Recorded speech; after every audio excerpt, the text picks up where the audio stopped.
ಗದಗ ಜಿಲ್ಲೆಯ ಪ್ರಸಿದ್ಧ ಶ್ರೀ ತೋಂಟದಾರ್ಯ ಮಠದ ಜಾತ್ರಾ ಮಹೋತ್ಸವ ಸಂದರ್ಭ ಭೀಕರ ಅಪಘಾತವೊಂದು ಸಂಭವಿಸಿದೆ.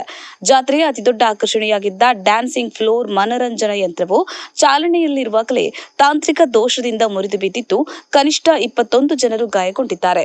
ಯಂತ್ರವು ವೇಗವಾಗಿ ತಿರುಗುತ್ತಿದ್ದಾಗ ಅದರ ಕಬ್ಬಿಣದ ಸಲಾಕೆಗಳು ಹಾಗೂ ಪಾರ್ಶ್ವದ ಭಾಗಗಳು ಇದ್ದಕ್ಕಿದ್ದಂತೆ ಮುರಿದಿವೆ. ಪರಿಣಾಮವಾಗಿ ಯಂತ್ರದಲ್ಲಿದ್ದವರು ಒಬ್ಬರ ಮೇಲೊಬ್ಬರು ಬಿದ್ದಿದ್ದು ತೀವ್ರ ಸ್ವರೂಪದ ಗಾಯಗಳಾಗಿದೆ. ಗಾಯಾಳುಗಳಲ್ಲಿ 6 ವರ್ಷದ ಮಗು ಸೇರಿ ಮಹಿಳೆಯರು ಮತ್ತು ವಯಸ್ಕರು ಇದ್ದಾರೆ. ಅವರನ್ನ ಸ್ಥಳೀಯ ಆಸ್ಪತ್ರೆಗೆ ದಾಖಲಿಸಿ ಚಿಕಿತ್ಸೆ ಕೊಡಿಸಲಾಗುತ್ತಿದೆ. ಈ ಘಟನೆಗೆ ಸಂಬಂಧಿಸಿದಂತೆ ಗದಗ ನಗರ ಪೊಲೀಸ್ ಠಾಣೆಯಲ್ಲಿ ಪ್ರಕರಣ ದಾಖಲಾಗಿತ್ತು. ಜಾತ್ರಾ ಸಮಿತಿ ಅಧ್ಯಕ್ಷರು, ಮ್ಯಾನೇಜರ್ ಹಾಗೂ ಡ್ಯಾನ್ಸಿಂಗ್ ಫ್ಲೋರ್ ಮಾಲೀಕರು ಸೇರಿದಂತೆ ಒಟ್ಟು 7 ಮಂದಿ ವಿರುದ್ಧ ಹಾಗೂ ಇತರರ ವಿರುದ್ಧ ಕ್ರಿಮಿನಲ್ ಕೇಸ್ ದಾಖಲಾಗಿದೆ.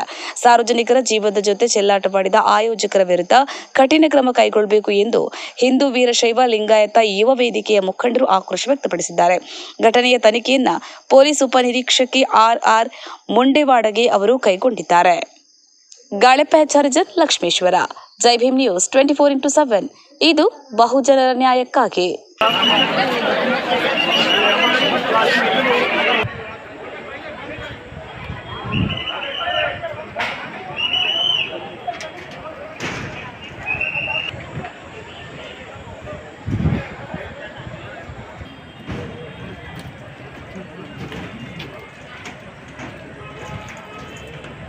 ನಮಸ್ಕಾರ ಜನ ಹೋದ್ರು ಸರ್ಕಾರ